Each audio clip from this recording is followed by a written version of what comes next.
Salam sejahtera bagi kita semua.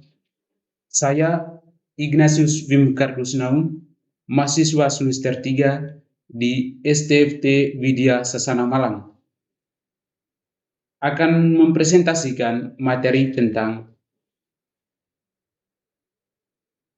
8 jalan mulia yang membahas suatu konsep dasar dalam berhubungan dengan orang lain.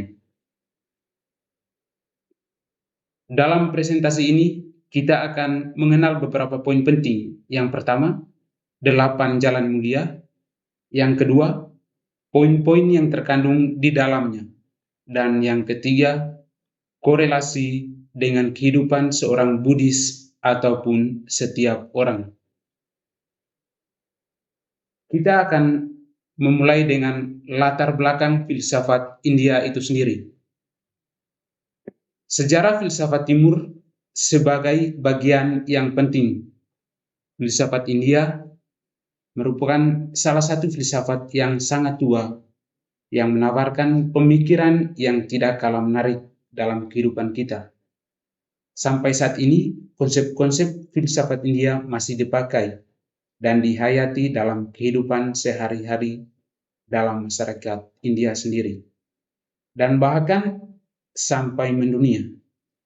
Beberapa praktek latihan yang bersumber dari filsafat India ternyata mampu memperkaya hidup masyarakat modern, meskipun nilai-nilai filosofinya terkadang diabaikan.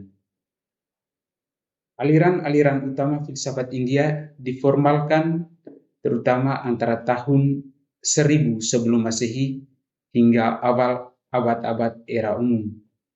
Persaingan dan integrasi di antara berbagai aliran meningkat dalam tahun-tahun pembentukan mereka, khususnya antara tahun 800 sebelum Masehi dan 200 Masehi. Beberapa aliran bertahan seperti Jainisme, Buddhisme, Yoga, Saiwa, dan Vedanta. Akan tetapi, aliran-aliran yang lainnya tidak bertahan seperti Ajayana, Karwaka, dan Ajiwika. Di lain pihak, filsafat India juga menyebarkan banyak konsep seperti dharma, karma, samsara, reinkarnasi, dukkha, penolakan, meditasi, dan hampir semuanya berfokus pada tujuan akhir pembebasan individu melalui beragam praktik spiritual atau moksha dan nirwana. Mereka berbeda dalam asumsi-asumsi mengenai sifat keberadaan serta kekhususan jalan menuju pembebasan akhir, sehingga menghasilkan banyak aliran yang tidak saling sejalan. Doktrin-doktrin kuno mereka menjangkau berbagai filsafat yang ditemukan dalam budaya kuno lainnya. Dan dalam 8 jalan mulia, kita akan mengenal beberapa poin penting yang akan kita paparkan dalam saat ini. Yang pertama, Samkhya Dristi atau pengertian yang benar, pandangan yang benar. Pengertian yang benar artinya seorang Buddhis harus tahu mengenai 4 kebenaran, yakni dukkha, sebab-sebab dukkha, jalan menghilangkan dukkha, dan keadaan hilangnya dukkha. Ia tahu dan menerima informasi tentang 4 hal di atas. Ini merupakan hal-hal yang sangat penting. Yang kedua, Samkhya Samkalpa atau pemikiran yang benar atau terarah. Pemikiran yang benar artinya setelah mendapat informasi, maka seseorang Buddhis kehendaknya dan akal budinya harus terarah untuk menghayati semuanya secara lebih mendalam. Hal lain pula yang tak kalah pentingnya juga bahwa pengertian yang benar ini dapat menjauhkan seseorang dalam berpikir sesat dan berpikir yang tidak bijaksana. Yang ketiga, Samkhya Vak atau pembicaraan yang benar. Pembicaraan yang benar artinya seorang Buddhis harus menjauhkan diri dari berkata dusta, menipu, menfitnah, memaki-maki, dan beromong kosong. Berbicara apa adanya, mengatakan yang sebenarnya adalah suatu tindakan yang sangat baik. Dalam kesempatan lain, tindakan ini juga akan membantu dirinya bertumbuh dan berkembang dengan baik. Jalan yang pantas dan terarah lebih mudah untuk mencapai kebenaran yang mulia. Yang keempat, Samkhya Karmanta atau tindakan yang benar. Tindakan yang benar artinya seorang Buddhis harus menjauhkan diri dari perbuatan mengambil hidup dari suatu makhluk hidup lainnya. Juga seorang Buddhis harus menjauhkan diri dari pemuasan tak terkendali atau dari nafsu seksual. Tujuannya sangat jelas, yakni untuk mencapai kemurnian hati dan juga diri, sehingga jalan kebenaran akan selalu berada di dekatnya. Yang kelima, Samkhya Ajiva atau mata pencaharian yang benar. Mata pencaharian yang benar artinya seorang Buddhis menghidupi dirinya dengan mencari kerja yang tidak merugikan, tindakan yang benar, dan pembicaraan yang benar menuju usaha seorang untuk mencari nafkah hidup. Dalam arti positifnya, norma ini memperoleh mata pencaharian yang benar, memuat tuntutan bahwa penghidupan seorang diperoleh dengan cara-cara yang bersifat terhormat, berguna, dan menolong. Yang keenam, Samkhya Viyama atau usaha diri yang benar.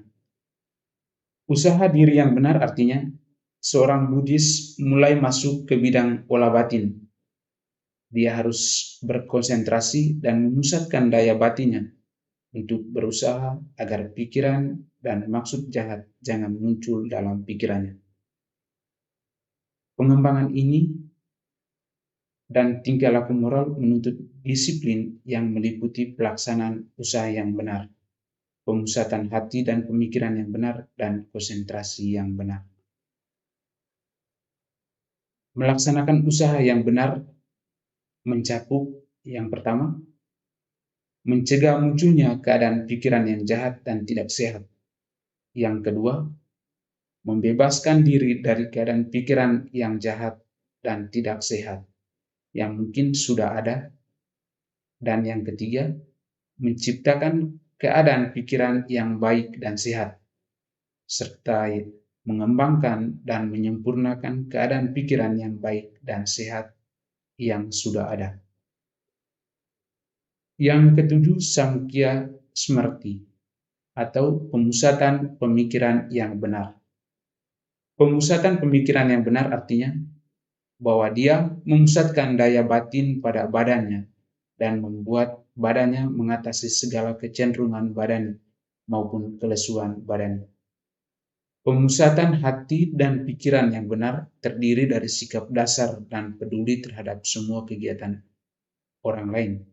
Poin ini lebih mencakup ke dalam beberapa aspek penting, yakni pertama, kegiatan tubuh, kedua, mengindrai dan merasa, ketiga, berpersepsi, dan keempat, berpikir dan kesadaran.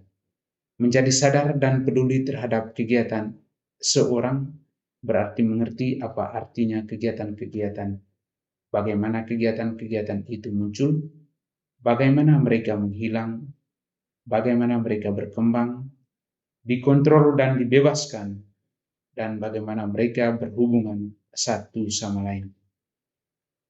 Yang terakhir, yakni yang kedelapan, Samkhya Samadhi atau keheningan dalam konsentrasi yang benar. Keheningan dalam konsentrasi yang benar artinya seorang Buddhis telah terkonsentrasi penuh dalam dirinya sehingga dia tak terpengaruh oleh rangsangan nafsu dan pemikiran jahat. Konsentrasi yang benar merujuk pada pemusatan kesadaran yang menyanggupkan seorang untuk melihat segala sesuatu secara lebih mendalam, baik ketidaktahuan maupun pencerahan yang menghasilkan penderitaan dan kebahagiaan. Masing-masing memiliki akarnya pada kegiatan mental seseorang. Dan pada kesempatan berikut kita akan melihat pokok utama dari kedelapan jalan mulia. 8 jalan mulia adalah tuntunan jalan Buddhis dengan mengenal bahwa penderitaan berawal dari ketidaktahuan dan hasrat. 8 jalan mulia menunjukkan satu jalan praktis untuk menghilangkan ketidaktahuan dan hasrat. Pokok utamanya adalah pengolahan kebijaksanaan, tingkah laku moral, dan disiplin mental yang diperlukan untuk menghilangkan ketidaktahuan dan hasrat. Kebijaksanaan mencakup baik pandangan yang benar maupun niat yang benar. Dan yang terakhir, bahwa akan disimpulkan filsafat India sebagai salah satu filsafat yang sangat tua, menawarkan pemikiran yang tidak kalah menarik. Filsafat India juga berkembang dalam ajaran filsafat Timur.